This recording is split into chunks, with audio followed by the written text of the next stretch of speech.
Bring on the censors. Let's talk about the F word. Formula. Not the other F word, formula. Let's talk about formula.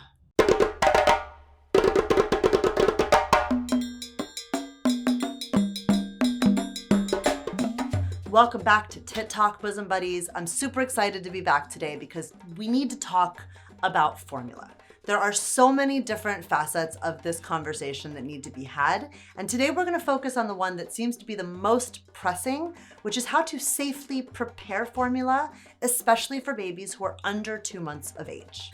Now, formula gets a bad rap, and it's not because the formula itself is necessarily bad, although there are better alternatives and worse alternatives, and some that work for some babies and others that work for others. All of that is unimportant because formula is just a tool, and it is a tool that I would argue the majority of families, at least in the United States, need to utilize sometime in the first days, weeks, or months after they have had their baby. So we need to figure out how we can support families, and we can still acknowledge that formula companies, the companies that make the stuff, that distribute it, that market it, are some of the most evil on the planet. I'm looking at you, Abbott. I'm looking at you. They're evil. You can look up Nestle. Look up the Nestle boycott. That'll keep you up nights. There's not much good about these companies. And we can acknowledge that and also still say that sometimes this is a useful tool and one that families should at least have the information on how to use correctly and safely so as not to increase risk to their babies. I know that most of us have either had the experience or known someone who has had the experience of going into the pediatrician's office on day whatever after you've given birth. It's rude. They should come to you. I'm so sorry. But you just made a baby and you got that baby out, and they should be traveling to visit you and not making your sweet tired butt get up and go visit them. It's all I'm saying. I'm just saying. As a mother who loves the mothers, I'm just saying. Like, pediatricians could do house calls, whatever, fine. So you've seen the pediatrician. Generally, what'll happen, at least in the US, is they will look at you and they'll look at something about your baby, maybe the weight, maybe the diaper output, maybe their jaundice, and they'll say something like, oh, it's really great that you want to breastfeed, and I don't think you have enough milk right now, or your baby doesn't seem to be getting enough. So here's a can of formula, and go ahead and just give them like an ounce or two after every breastfeeding. And then, once things level off or even out, or they're gaining well, or whatever ridiculous metric, arbitrary metric they have come up with has been met, then we'll go ahead and you can go back to just breastfeeding. As if it worked that way. As if it worked that way.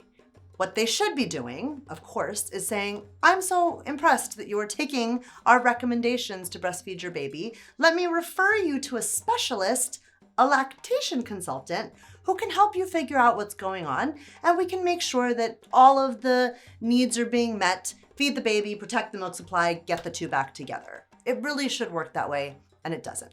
And the saddest part is when the pediatrician hands this terrified, exhausted, sore new mother a can of formula and doesn't explain to them how important it is to mix it in this prepare it in this very specific way. They're actually putting these babies at really high risk. So what is the risk?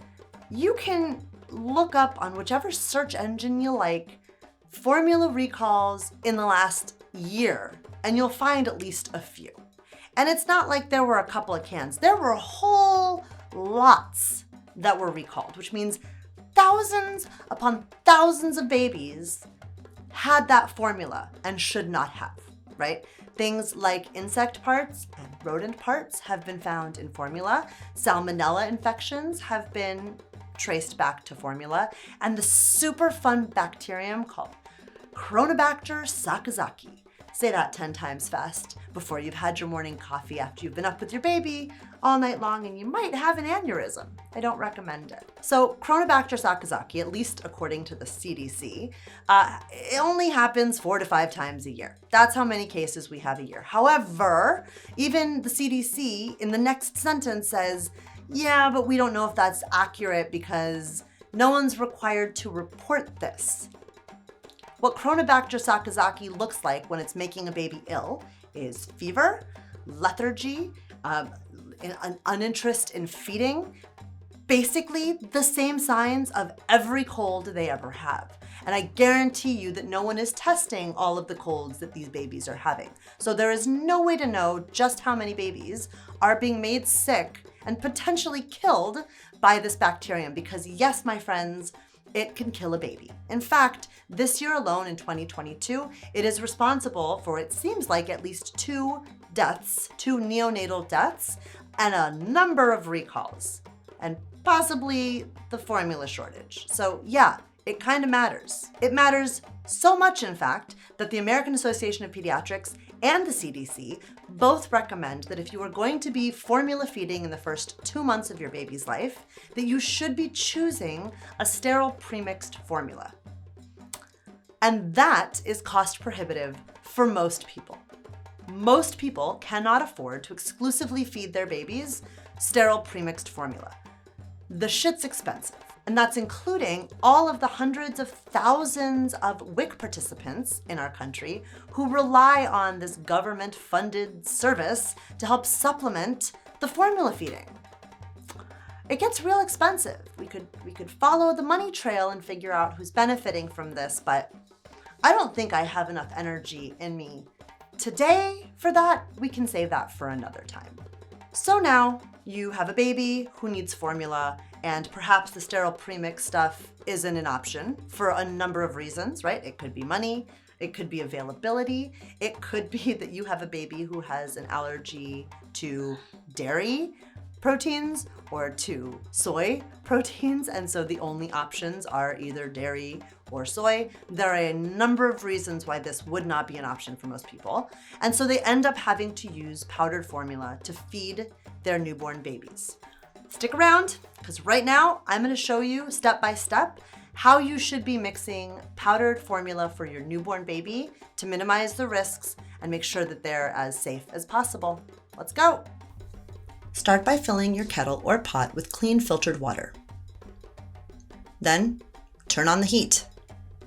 It'll take some time for your water to come to a boil, so while you wait, get everything else that you need ready to go.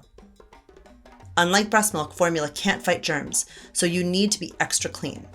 Wipe down your workspace, wash those hands, and collect your clean lid, glass jar, and the formula. Once your water has been boiling vigorously for 5 minutes, or you can confirm that it is 70 degrees Celsius or 158 degrees Fahrenheit, turn off the heat and let it sit until the bubbles stop. Now measure out the exact amount of water you need. We're making a larger batch here of 12 ounces, so that's how much water we will use. Now scoop, level, and add the formula powder. Follow the exact ratios noted by the manufacturer on your can of formula. However, most formula manufactured for American consumers uses the same ratio of 1 scoop of powder for 2 ounces of water. So what we're doing here is 6 scoops of powder for 12 ounces of water. Now let it cool, get that airtight cap on, give it a little swirl, and pop it in the fridge where you can safely store it for up to 24 hours. This makes it really easy to quickly grab some formula when it's time to feed your baby. You can even safely add it to milk you have already expressed.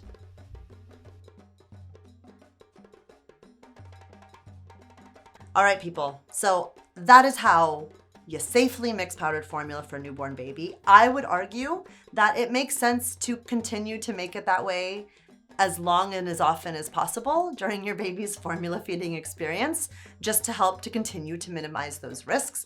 Chronobacter sakazaki continues to be gross, even past the 2-month mark.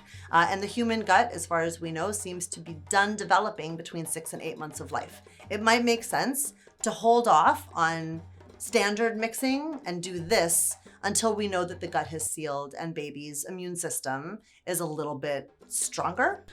As always, this is not medical advice. I am not your doctor, thank God, because it almost went that way. But I aborted mission and now I'm living the dream with just tips galore. All that to say that this is informational. This information can be found on the CDC website and the American Association of Pediatrics. I will link both of those in the show notes in case you need evidence that we should be like killing the germs before we feed our babies. Like, no judgment. Also, please subscribe, follow me. I hope if you have questions or comments that you feel comfortable to leave them in the comment section and we can get this conversation going. What were you told about feeding your baby? What were you encouraged to do? Were you given this information? Is this news to you? How does it make you feel?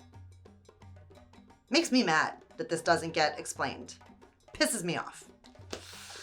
I'm gonna go punch a pillow. Good night.